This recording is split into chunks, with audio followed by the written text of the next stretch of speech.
नमस्कार। देखिए यहां पर मैं आप लोगों को बतला रहा हूं प्रोनाउन का आठवां काइंड, आठवां भेद। और आठवां भेद है रिलेटिव प्रोनाउन, संबंधवाचक सर्वनाम। रिलेटिव प्रोनाउन का मतलब होता है संबंधवाचक सर्वनाम। वैसे भी रिलेटिव का मतलब आप लोग जानते हैं, आप लोग के पास कोई भी रिश्तेदार होता है तो आप लोग कहते हैं को मेरा रिलेटिव है। रिलेटिव मतलब कि संबंधी, रिश्तेदार। तो खैर वो तो एक अलग बात है, लेकिन यहां पर देखिए रिलेटिव प्रोनाउन होता क्या है। The pronoun that describes antecedent, ANTECEDENT, antecedent is called relative pronoun. यहां पर एंटीसीडेंट को समझना बहुत जरूरी है। एंटीसीडेंट का मतलब होता है पूर्व पद। पूर्व माने पहले, पद माने अंश। जो पहले वाले अंश का डिस्क्राइब करता है वह रिलेटिव प्रोनाउन होता है। एक बार फिर समझिए, वह सर्वनाम जो पूर्व पद का व्याख्या करता है उसे रिलेटिव प्रोनाउन अर्थात संबंधवाचक सर्वनाम कहते हैं। इसमें शब्द आते हैं हु। हु का मतलब आप लोग जानते होंगे, सुने भी होंगे। हु माने कौन, लेकिन नहीं, यहां रिलेटिव प्रोनाउन में हु का मतलब होता है जो। हु माने जो। हुम, हुम का मतलब आप लोग जानते होंगे किसको, लेकिन नहीं, यहां पर मतलब होगा जिसको। विच, विच माने कौन सा, लेकिन नहीं, यहां पर इसका मतलब होता है जिसने। हुज, हुज माने किसका, लेकिन यहां पर इसका मतलब होगा जिसका। दैट माने आप लोग को पता होगा, आप लोग कहते भी होंगे दैट माने वह।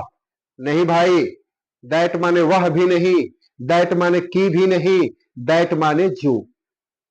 ऐसा इसका मीनिंग होता है कहां, रिलेटिव प्रोनाउन में। तो आइए इस पर हम लोग सेंटेंस बनाते हैं। दिस इज द बॉय, यह वही लड़का है। देखिए, दिस इज द बॉय, यह वही लड़का है। हु, जो एब्यूज यू एस्टरडे, जो आपको कल गाली दिया था। यहां पर दो सेंटेंस है। This is the boy, who, यही जो है रिलेटिव प्रोनाउन है। रिलेटिव प्रोनाउन के डिफिनेशन में मैंने बताया है कि पूर्व पद की व्याख्या करेगा। तो देखिए ये जो हु है, हु कहता है जो एब्यूज यू एस्टरडे, जो कल आपको गाली दिया। कौन, यह लड़का। और यह लड़का, और इसी का व्याख्या आगे कर रहा है। हु एब्यूज यू एस्टरडे, कौन, कौन गाली दिया था, यह लड़का। इसलिए यह रिलेटिव प्रोनाउन है। और इसमें रिलेटिव प्रोनाउन है कौन, हु है। चलिए एक सेंटेंस और बनाते हैं। This is the girl who helped me yesterday.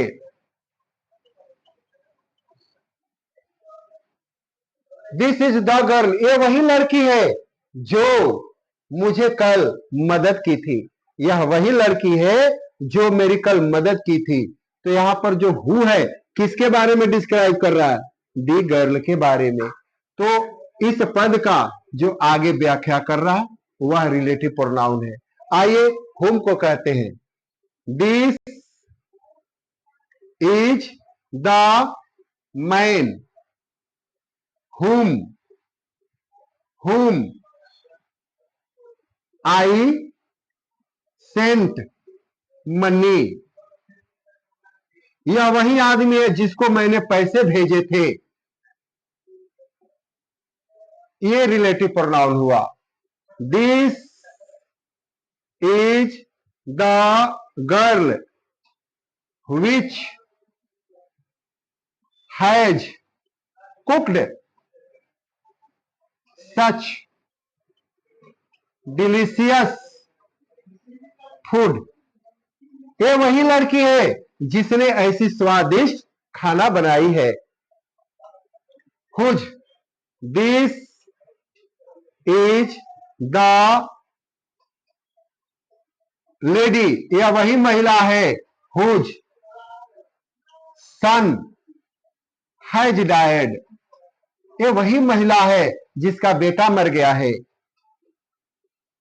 This is the umbrella that I brought from Delhi, ये वही छाता है जो मैं दिल्ली से लाया था।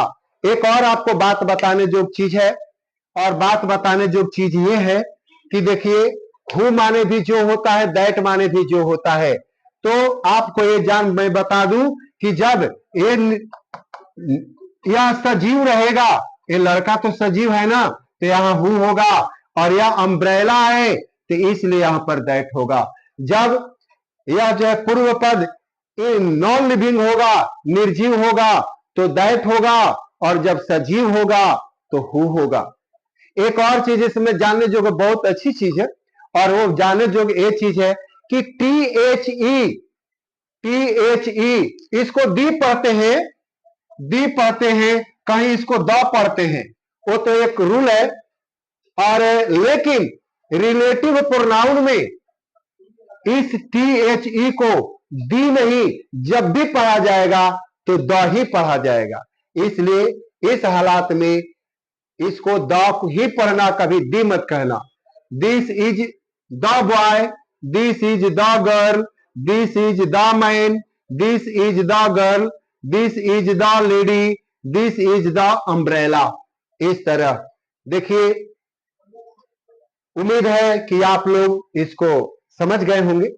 अगर और वैसे भी ये बड़े काम का चीज है, और अगर आप लोगों को समझने में कुछ तकलीफ हुई होगी, या आप लोग को और इसके बारे में जानकारी चाहिए, क्योंकि यह बहुत गहरी, रिलेटिव प्रोनाउन बहुत गहरी चीज है। अगर आपको पूरी तरह से इसको चाहिए तो आप लोग अपने कमेंट बॉक्स में अपनी समस्या लिखने का, मैं जरूर उसका समाधान करूंगा। उम्मीद है कि आप लोग इसको समझ गए होंगे, और अभी हम लोग अगला प्रोनाउन का काइंड्स को पढ़ेंगे। धन्यवाद।